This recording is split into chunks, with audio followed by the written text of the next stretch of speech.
வணக்கம் நண்பர்களே. மீண்டும் இந்த காணொளியில் சந்திப்பதில் மிக்க மகிழ்ச்சி. மனிதகுல வரலாற்றின் ஒரு முக்கியமான பக்கத்தை பற்றித்தான் இன்று காண இருக்கின்றோம். தைவான் நாடு வடக்கிலிருந்து தெற்காக சற்றொப்ப 400 கிலோமீட்டர் நீளமும், கிழக்கிலிருந்து மேற்காக சற்றொப்ப 140 கிலோமீட்டர் அகலமும் கொண்ட ஒரு மிகச்சிறிய தீவு. ஒருபுறம் தென் சீன கடலும் மறுபுறம் பசிபிக் பெருங்கடலும் சூழ்ந்திருக்கும் இந்த தீவு சற்றொப்ப 36,000 சதுர கிலோமீட்டர் பரப்பளவு கொண்டது.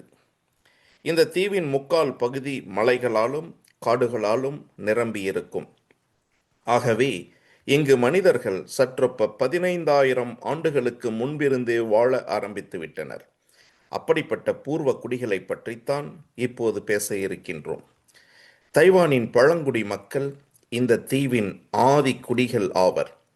தைவானின் பழங்குடிகள் ஆஸ்ட்ரோனேஷியன் இனக்குழுவைச் சேர்ந்தவர்கள்.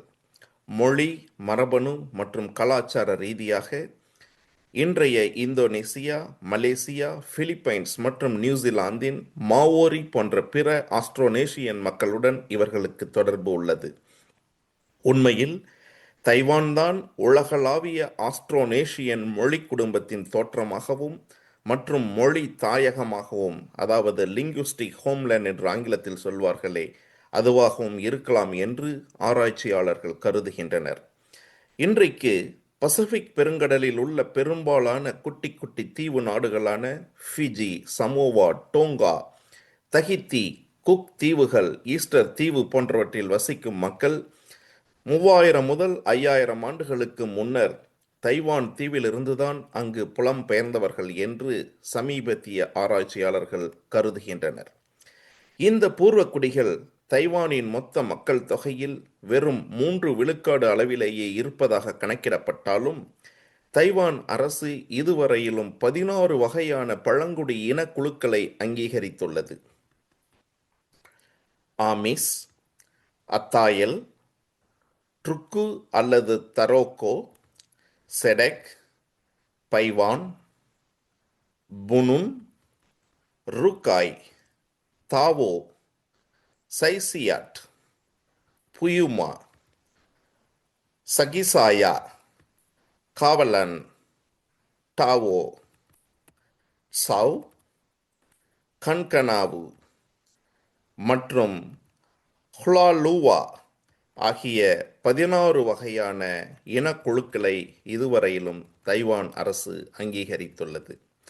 இந்த 16 இனக்குழுக்களின் தனித்துவமான கலாச்சாரங்கள், வரலாறு மற்றும் போராட்டங்கள் தைவானின் கலாச்சார பன்முகத்தன்மைக்கு இன்றியமையாதவை. ஒவ்வொரு குழுவும் தனித்துவமான மொழி, பழக்க வழக்கங்கள், இசை மற்றும் கலைகளை கொண்டுள்ளன. நெசவு மற்றும் பாரம்பரிய உடைகள் ஒவ்வொரு இனக்குழுவின் தனித்துவமான வடிவங்கள் மற்றும் வண்ணங்களுடன் மிகவும் முக்கியத்துவம் வாய்ந்தவை. அறுவடை திருவிழாக்கள், நடனம் மற்றும் இசை ஆகியவை இவர்களது சடங்குகள் மற்றும் சமூக வாழ்வின் மையமாக உள்ளன. அப்படிப்பட்ட ஓர் இனக்குழுவின் திருமண நிகழ்வில் சமீபத்தில் பங்கேற்கும் வாய்ப்பு கிட்டியது. அதை பற்றி அடுத்த காணொளியில் காண்போம். அதுவரை உங்களிடம் அன்பு வணக்கம் கூறி விடைபெறுகின்றேன். நன்றி, வணக்கம்.